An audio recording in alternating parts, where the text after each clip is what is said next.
ambushed with nowhere to go. This surveillance video being shared on social media and now part of a major investigation capturing the gunman opening fire just as the San Bernardino County Sheriff's deputy turns the corner. A San Bernardino County deputy is recovering after he came under fire while trying to stop a speeding car. That suspect is still in the loose. CBS 2's Joy Benedict live at Bobette and Olive, where that shooting happened. Joy. That's right, Chris. I mean, this is terrifying for folks who live here in this community. This gunfire exchange, this shootout happened at 4 o'clock in the afternoon. We're just blocks away from a school. There were kids outside. And of course, this community wants this person caught. Now, this all happened here behind me. You can still see the charged asphalt over there at the corner where this gunfire exchange happened, and then the police car caught on fire. But again, right now, this neighborhood just wants this person in custody. Virtually unharmed given how many rounds were fired. The deputy's patrol car set ablaze, possibly sparked by the barrage of bullets. Authorities say it's unclear if he returned fire, all part of the ongoing investigation and all-out manhunt to find an attempted cop killer on the run. We don't know the suspect. We don't know anything about him, how random this is, or what could we could be dealing with somebody with a pretty serious arrest warrant for a heinous crime. More than 24 rounds, the 27-year-old escaping with his life. It's very traumatizing and certainly not something you expect.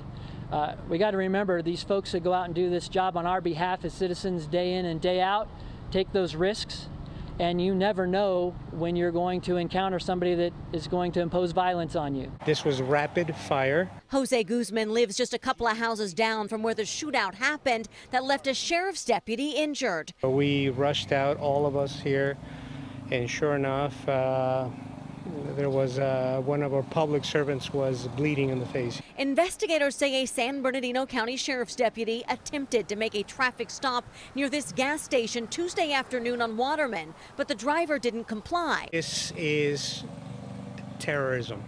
It shouldn't happen here. The 27-year-old deputy is expected to be okay, but neighbors realize this could have ended differently, and they are thankful the deputy was here to defend their community. It could have been my children. My children are out here playing, neighbors' children. It could have been me. It could have been any of us. Instead, the fault was taken by the police, this police agent. I thank them personally. Gunfire erupting just after 4 p.m. as the deputy was trying to make a traffic stop in San Bernardino. The next radio call, shots fired.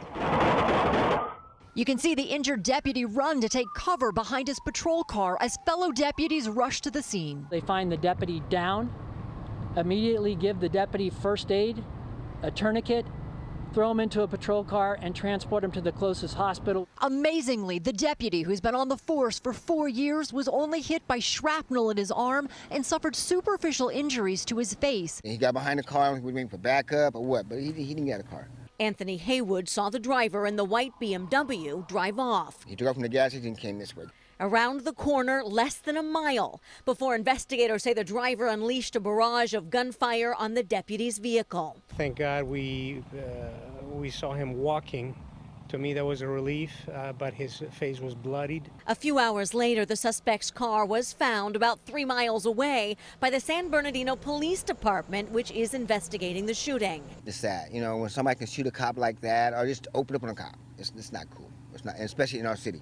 Officers say the deputy did return fire, but it's not clear whether the suspect was injured. Now, as I mentioned, that deputy does remain in the hospital here this morning. We are told he is in stable condition. As for what sort of injuries he suffered, we are told that he had scrapes from broken glass, possibly even some shrapnel wounds on his face as well as his arm, but again is in good condition this morning and is expected to make a full recovery. Chris? Yeah, we definitely wish that deputy a speedy recovery.